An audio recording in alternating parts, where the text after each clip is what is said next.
তাকে বলছে নাগরী। আমরা সমস্ত নারী কিন্তু নায়িকা। কেন জানেন মা?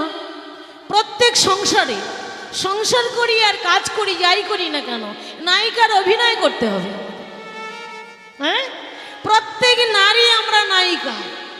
তো কৃষ্ণ প্রেম রসযুক্তা নায়িকাকে, একটা রমণীকে, এই দেখো আরেকটি কথা বেরিয়ে গেল, রমণী কথার অর্থ আলাদা। হ্যাঁ, একটা নাগরীকে ডেকে বলছে নাগরী হবে কি করে?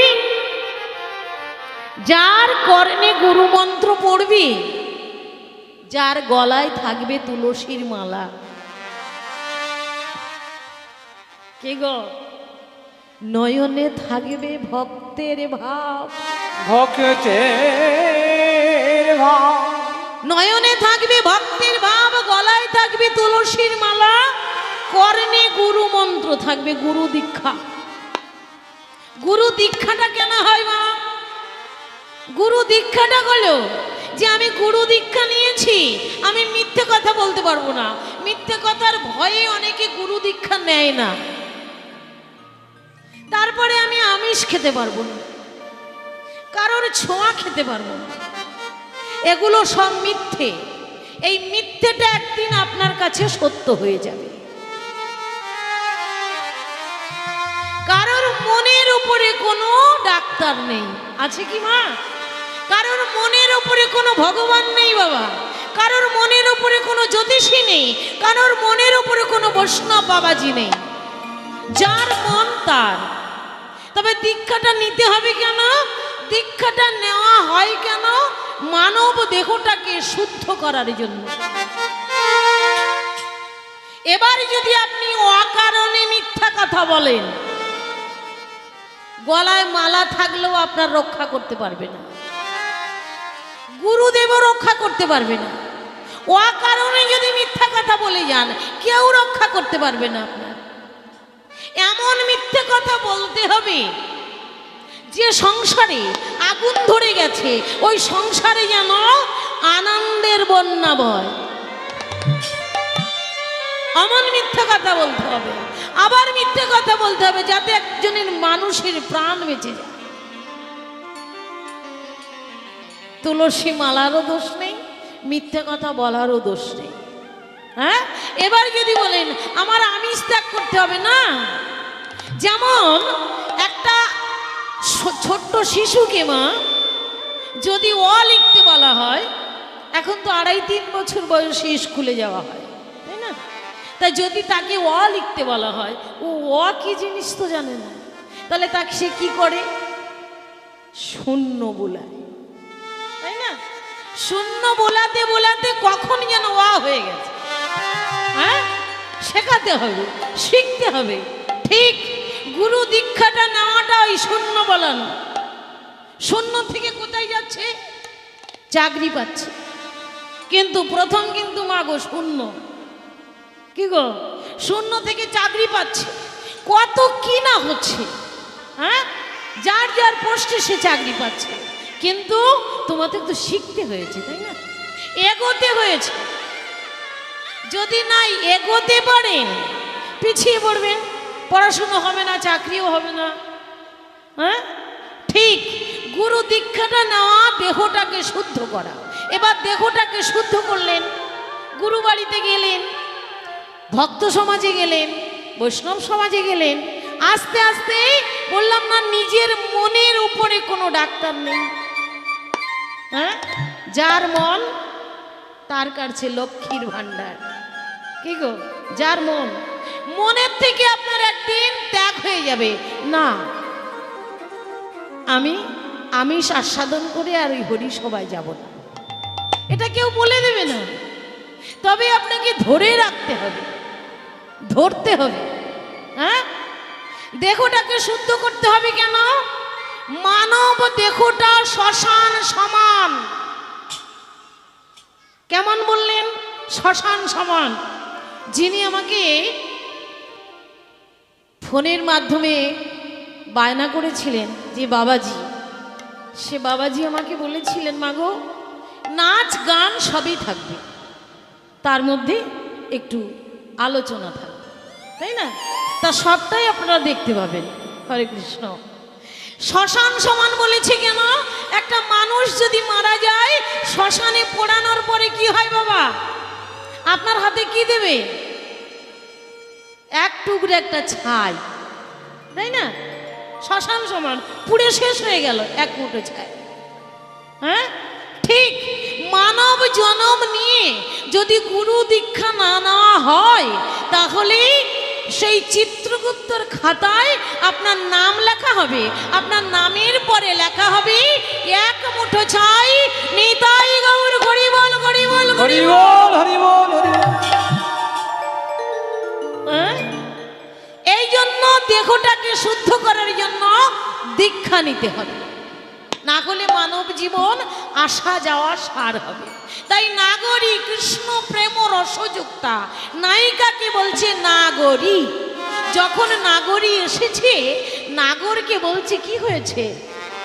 এই যেমন বাবারা আজকে বসেছেন কৃষ্ণ কথা শুনতে, চঞ্চলমতি, কার কখন মতি চঞ্চল হবে সে তখন বাড়ি চলে যাবে, এটা কেউ আটকাতে পারবে না। কাজ করে খেতে হবে আমাদের, গরিবের সংসার, দিন আনা দিন খাওয়া। আমাদের তো রাত জাগলে হবে না, আমাদের কর্ম করে খেতে হবে, কর্মের মধ্যেই ভগবানকে ডাকতে হবে। এই যে আপনারা সবাই বসে আছেন, কৃষ্ণ প্রেম রসযুক্তা নাগর, আপনারা যতক্ষণ বসে আছেন ততক্ষণ চিত্রগুপ্তর খাতায় লেখা থাকলো এরা কৃষ্ণ প্রেম রসযুক্তা নাগর। হ্যাঁ, তাহলে নাগরই যখন ছুটে এসেছে, নাগর বলছে শোনো, আজকে না গৌর হরিকে দেখলাম ওই সুরধ্বনির পথ দিয়ে হেঁটে যাচ্ছে। তো বলছে যাচ্ছে, বলছে কি দেখলাম জানো? বলছে কি দেখেছো? বলে গৌরাঙ্গ কাঁদিছে, গৌরাঙ্গ কাঁদিছে, গৌরাঙ্গ কাঁদিছে, গৌরাঙ্গ কাঁদিছে। এই এখনই দেখে এলাম গৌরাঙ্গ কাঁদিছে, এই এখনই দেখে এলাম গৌরাঙ্গ কাঁদিছে। দেখো দেখো নাগরী ওই গৌরাঙ্গ কাঁদিছে। দেখো দেখো নাগরী ওই গৌরাঙ্গ কাঁদিছে। বলে দাঁড়াও দাঁড়াও দাঁড়াও, আমার গোরা কাঁদছে? বলে হ্যাঁ গো, আমি এক্ষুনি দেখে এলাম। নাগরী বলছে চলো আমার সঙ্গে, আমি একটু দেখবো, আমাদের গোরা তো কোনোদিন কাঁদে না, দেখে আসি তো। নাগর আর নাগরী দুইজনেই যাচ্ছে ওই গৌরাঙ্গ মহাপ্রভুর কাছে। তিনি তো সুরধ্বনি পার দিয়ে চলেছে। নাগরী বলছে নাগর, তুমি তো দেখছো গৌরাঙ্গ কাঁদিছে, কিন্তু আমি কি দেখছি জানো? যার যার ভাব মা, বললাম না, মন, মন আর নয়ন। হ্যাঁ, যে যেভাবে দেখে। হ্যাঁ, নাগরী বলছে নাগর, আমি কি দেখলাম জানো? না না না, আমার গৌর হরি কাঁদতেই পারে না। বলছে তাহলে তুমি ওটা কি দেখছো? ওই যে নয়ন দিয়ে জল পড়ছে, ওটা তুমি কি দেখছো? বলছে আমি কি দেখেছি জানো? যেন মুক্তা ঝরিছে, মুক্তা ঝরিছে, মুক্তা ঝরিছে, যেন মুক্তা ঝরিছে। গৌর সরর সিন্ধু হতে মুক্তা ঝরিছে, গৌর সর সঙ্গ হতে মুক্তা ঝরিছে। গৌর সরর সিন্ধু হতে মুক্তা ঝরিছে। গৌর সর সিন্ধু হতে মুক্তা ঝরিছে।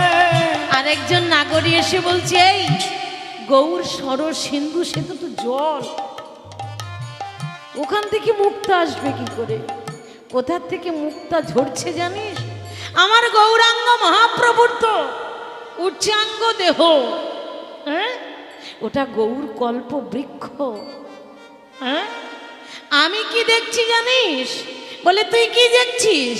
বলে বান যে ডেকেছে, বান যে ডেকেছে, বান যে ডেকেছে, দেখো বান যে ডেকেছে। গৌর সরর সিন্ধু হতে আমার গৌরী সারা সিন্ধু হতে বান যে ডেকেছে ও নাগরী দেখে যা বান যে ডেকেছে ও নাগরী দেখে যা সেই পুরা বেড়া ভাবে গোড়া ও নাগরী দেখে যা তাই গৌর হরি বল ও নাগরী বল হরি বল ভাবে গোড়ায় ও নাগরী দেখ পুরা বেলা ভাবে গোড়ায় ও নাগরী দেখে যা পুরা বেলা ভাবে গোড়ায় ও নাগরী যেন বান যে ডেকেছে বান যে ডেকেছে বান ডেকেছে বলছে এই পুরবের ভাব বললি বলে হ্যাঁ পুরবের ভাব হাতে করে জল নিয়েছে গৌর হরি আমার হাতে করে জল নিয়ে সুরধনির জলটাকে হাতে নিয়েছে নিয়ে গঙ্গার ভাব দর্শন করছে সুরধনিকে মনে করছে গঙ্গা তাই বলছে যমুনা যমুনা দেখ দেখ কি সুন্দর এটা তো গঙ্গা কিন্তু গৌরহরি যমুনা বলছে হ্যাঁ ডাক দিয়ে বলছে কি যমুনা ও যমুনা তুমি কি গো সেই যমুনার প্রবাহী যমুনা ও যমুনা তুমি কি গো সেই যমুনা প্রবাহিনী যমুনা ও যমুনা তুমি কি গো সেই যমুনা প্রবাহিনী যমুনা ও যমুনা তুমি কি গো সেই যমুনা ও যমুনা প্রবাহিনী তুমি যদি যমুনা হবে কোথায় যাবো চন্দ্রাবলী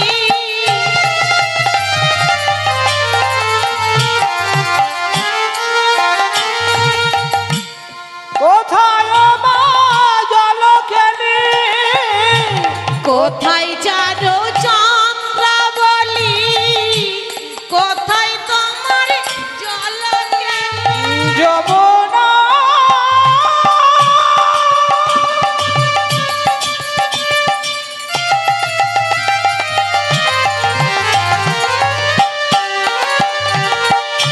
যমুনা যমুনা যমুনা যমুনা যমুনা যমুনা যমুনা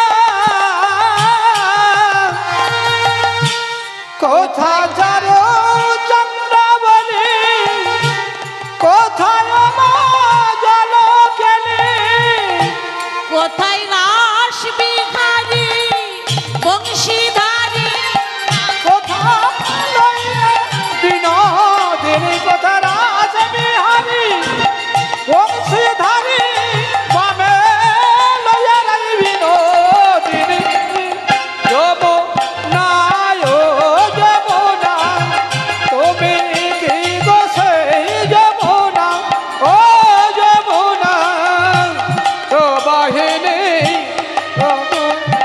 গো যমুনা নাগরী বলছে নাগর গৌর হরির এমন ভাব কেন বলছে শোনো কথা যেদিনই রাস মঞ্চে রাসস্থলিতে ছিল রাসস্থলিতে কারা ছিল মা এক গোপী এক কৃষ্ণ তাই তো হ্যাঁ আর মাঝখানে রাধা কৃষ্ণ রাধার পাশে এক কৃষ্ণ গোপীর পাশে এক কৃষ্ণ রাধারানী মনে করলেন প্রাণ গোবিন্দ তো বলেছে আমাকেই ভালোবাসে সে তো আমার কিন্তু এক গোপী এক কৃষ্ণ না আমি এই রাসমঞ্চে থাকবো না বলে অনুরাগ করে চলে গেল মা বাড়িতে রাগ করেন তো রাগ হয় না একদম রাগ হয় না এখানে কেউ রাগ করে না, শুধু রাগ আমি একা করি। অনুরাগ রাগ আলাদা। রাগটা কি জিনিস জানো তো? রাগে জিনিসপত্র ভেঙে ফেলে, কাপড় ছিঁড়ে ফেলে। হ্যাঁ, অনুরাগটা আলাদা। অনুরাগ করে রাধারানী রাস মঞ্চ ছেড়ে চলে গেলেন।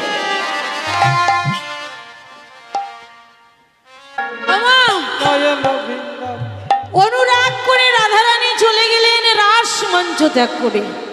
হ্যাঁ, যেই রাধারানী চলে গেছে মা, রাসে আর রস নেই। যত গোপী তত কৃষ্ণ ছিল, যেই রাধারানী চলে গেছে তখন একটা কৃষ্ণ হয়ে গেল। হ্যাঁ, লক্ষ্মী যদি ঘরে না থাকে সে পুরুষের কি হয়? লক্ষ্মী ছাড়া দশা। হ্যাঁ, ঠিক মতো খাওয়া নেই, স্নান নেই, কিছুই নেই। সেরকম অত কৃষ্ণ আর নেই, একটা কৃষ্ণ হয়ে গেছে, চুপ করে দাঁড়িয়ে আছে। রাধারানী আর নেই। রাধারানী অভিমান করে শ্রীফল গাছের নিচে বসে আছে। বাবাজি 21টি টাকা দান করে গেলেন, গীতা আর এই বসনটি দিয়ে গেলেন। হরে কৃষ্ণ। যে মনোবাসনা নিয়ে দান করেছেন, মনোবাসনা যেন পূর্ণ হয়। আরেকটি কথা, হরিবাসরী এই জগতে কত কোটিপতি মানুষ আছে, কিন্তু তারা হরিবাসর তৈরি করতে পারে না এবং হরিবাসরে আসতে পারে না। এই হরিবাসরে দান করে কারা জানো? যারা বোঝে তারা দান করে। কি বোঝে মা? সঙ্গে করে তো কিছু আনিনি, সব পেয়েছি এখানে। ভগবান তুমি আমাকে 10 টাকা দিয়েছ, এই 2 হাতে আমি 10 টাকা আয় করেছি, তার থেকে 5 টাকা আমি তোমাকে দিলাম। হ্যাঁ, এটা কারোর খাতায় লেখা থাকলো না, এটা সেখানে লেখা থাকলো। কোথায়? চিত্রগুপ্তর খাতায়। এটা কোন দিন লাগবে? কোন দিন লাগবে? যেদিন মৃত্যু হয়ে যাবে, সঙ্গে কিছু দেবে না, সেদিন কত রাস্তা হাঁটতে হবে জানো মা? শাস্ত্রের কথা, আমার কথা নয়। 99 যোজন রাস্তা হাঁটতে হবে। রাধে রাধে। ওমা, আমরা বেঁচে থাকতে কি করি? যে আমি কীর্তন করছি, আমি ভাবছি আমি বৃদ্ধ বয়সে, আমার কথা একটু পরে বলছি, বৃদ্ধ বয়সে আমাকে কে দেখবে, আমি খাবো কি, তার জন্য গুছিয়ে গুছিয়ে রাখতে হচ্ছে, তাই না? সোনা দানা গয়না গাটি শাড়ি গাড়ি বাড়ি সব তৈরি করে রাখতে হচ্ছে। বৃদ্ধ বয়সে আমাকে দেখবে কি? ঠিক মৃত্যুর পরে তোমাকে কে দেখবে? ওই যে 99 যোজন রাস্তা হাঁটতে হবে, কম নয়, 99টা যোজন রাস্তা। বৃষ্টি হবে, তোমার অঙ্গে কিছু নেই। প্রচন্ড গরম পড়বে, তোমার অঙ্গে কিছু নেই। প্রচন্ড শীত পড়বে, তোমার অঙ্গে কিছু নেই, কিন্তু তোমার যেতে হবে, থেমে গেলে হবে না। 99 যোজন রাস্তা হেঁটে কোথায় যেতে হবে? বৈতরণী নদীর ঘাট। বৈতরণী নদীটি পার হলেই ওখানে আছে স্বর্গধাম, ওখানে আছে বিচারালয়। এখানে তো বিচারশালী সব মিটে যায়, হাতে পায়ে ধরে মিটমিট করা যায়, কিন্তু ওখানের বিচার আলাদা। যে যেমন কর্ম করেছে, 4টি দরজা আছে, 4 দরজায় হিসাব করে তোমাকে পাঠিয়ে দেবে। আর বেঁচে থাকতে যদি কেউ মনে করে আমি ভগবানের চরণে যাব, মৃত্যুর পরে কটি ধামে যেতে হয়? কারোর আত্মা যায় গোলক বৃন্দাবন, কারোর আত্মা যায় বিষ্ণু চরণ, হ্যাঁ, আবার কারোর আত্মা যায় বিষ্ণু ধাম।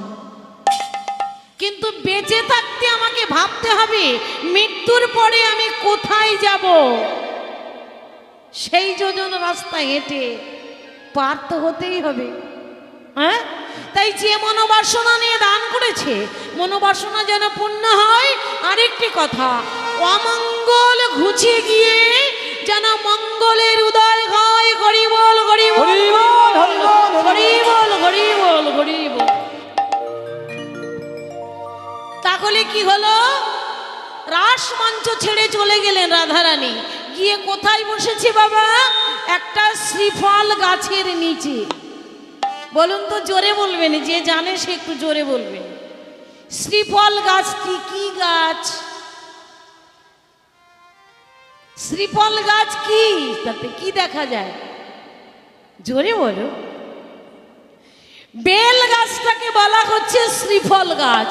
ওই বেল গাছের তলায় চুপ করে বসে আছে। কৃষ্ণ খুঁজতে খুঁজতে গিয়ে বলছে, রাধারানী তুমি চলে এসেছো, আর এই রাশে আর রস নেই। চলো। ওমা, যদি রাগ অনুরাগের পরে, ঝগড়ার পরে স্বামীর সঙ্গে যদি আবার কথা হয়, তখন কিরকম একটা আনন্দের বিষয় হয় না?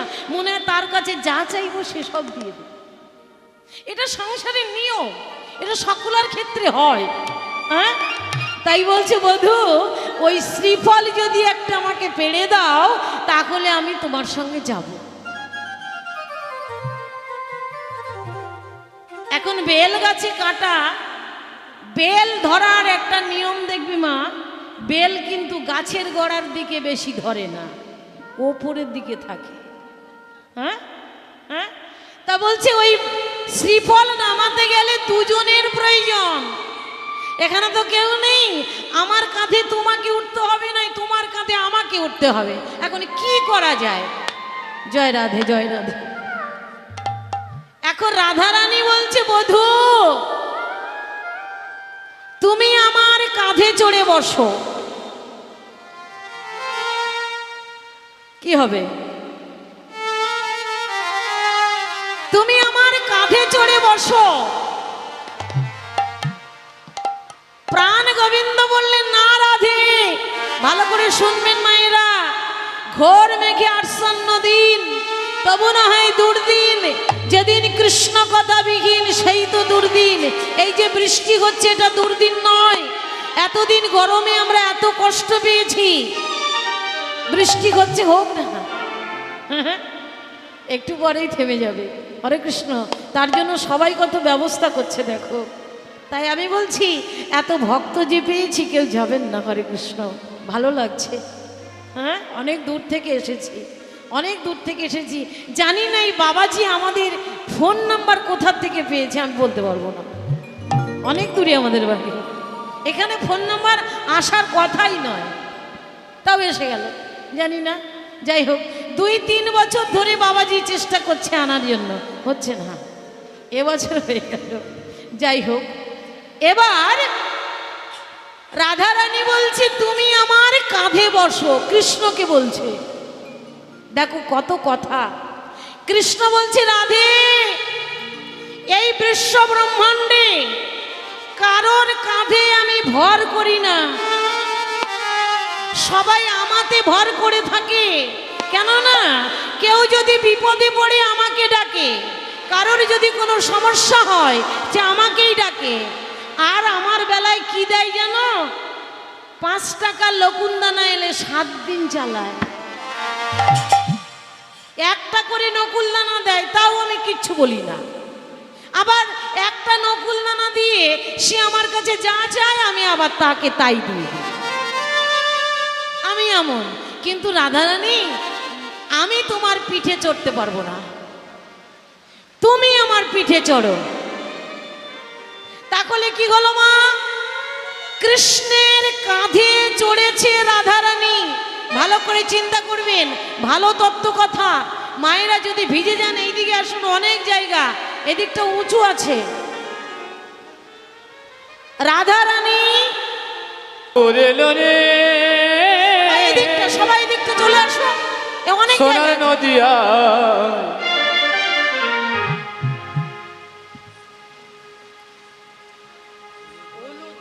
উলুধ্বনি শঙ্খ ধ্বনি শব্দ শোনা যায় আমাদের গৌরে, আমাদের গৌরে সোনার নদী, উলুধ্বনি শঙ্খ ধ্বনি শোনা যায় আমাদের গৌরে, আমাদের গৌরে লোরে।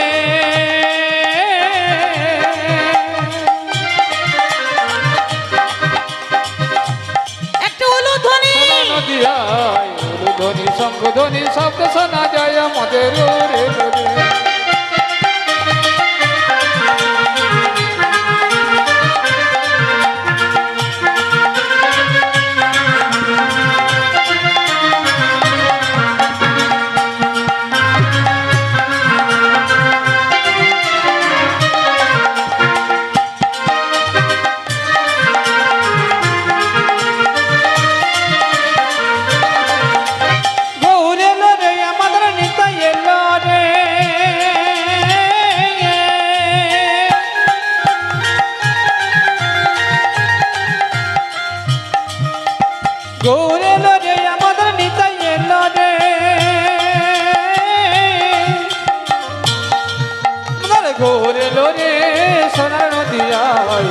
ধ্বনি শঙ্খ ধ্বনি শব্দ নিতাই গৌর হরি বল হরি বল হরি বল হরি বল।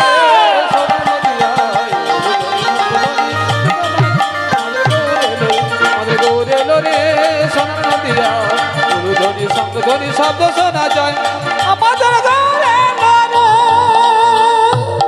তাহলে কি হলো মা? কোথায় ছিলাম, কি বলছিলাম? কার কাঁধে কে উঠেছে? কৃষ্ণের কাঁধে রাধারানী উঠেছে। আচ্ছা মা, এবারে চিন্তা করুন, কীর্তন তো অনেক শুনেছেন, কথাগুলো বুঝতে হবে। কথা যদি বুঝতে না পারেন কীর্তন শোনা বেকার। অতক্ষণ দুটো ব্লাউজের হেম সেলাই করলে কাজ হতো।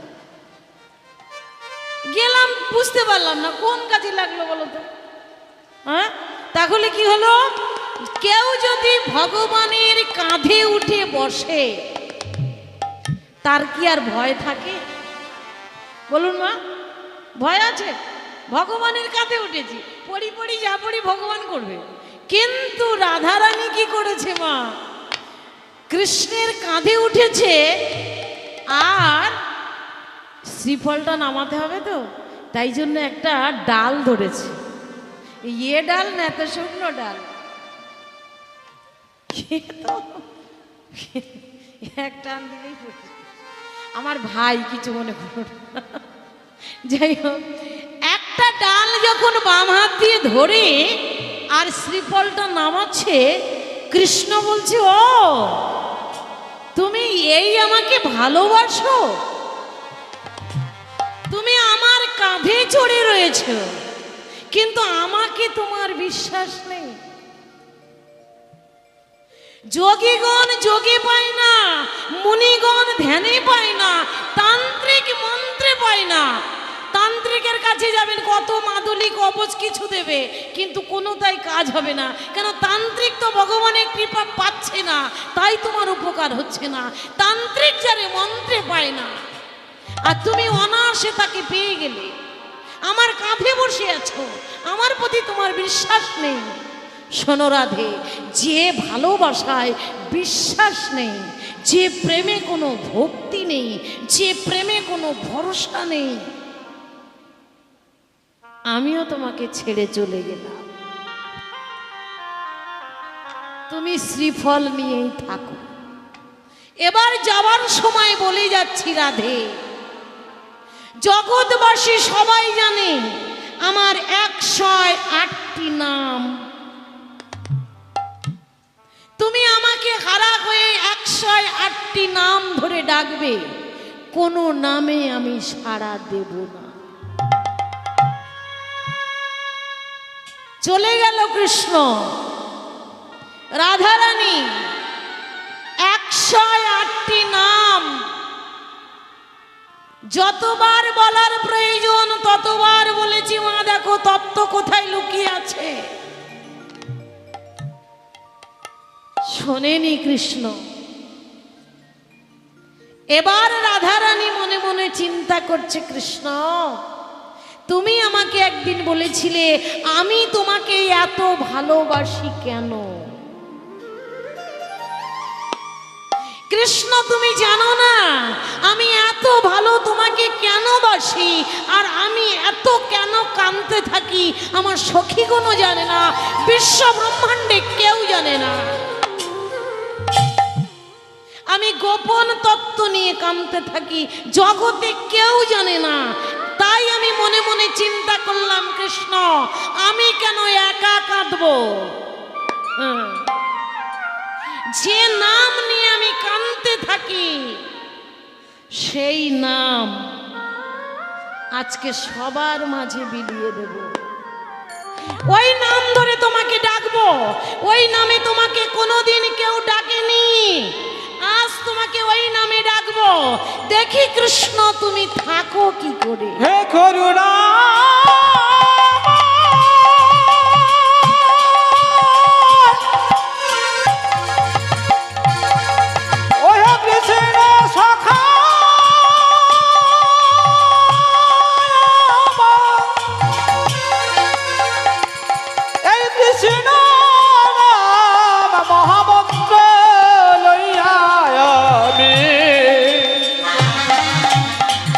আমি ডাকিব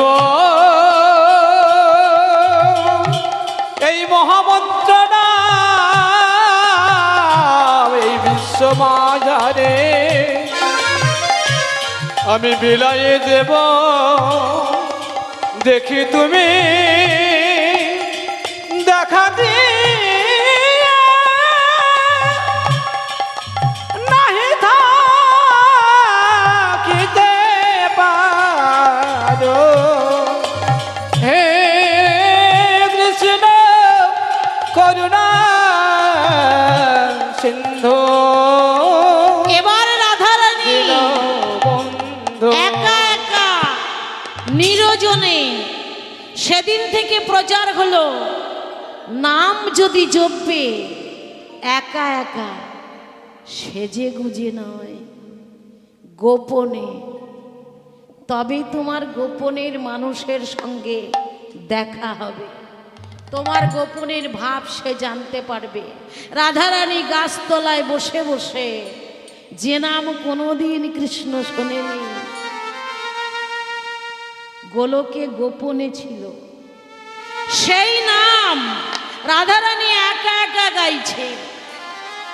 কেউ শোনেনি, কীট পতঙ্গ কেউ শোনেনি, জগতে ওই নাম প্রচার হতো না, একা একা গাইছে। দেখা দেবে না তো কৃষ্ণ?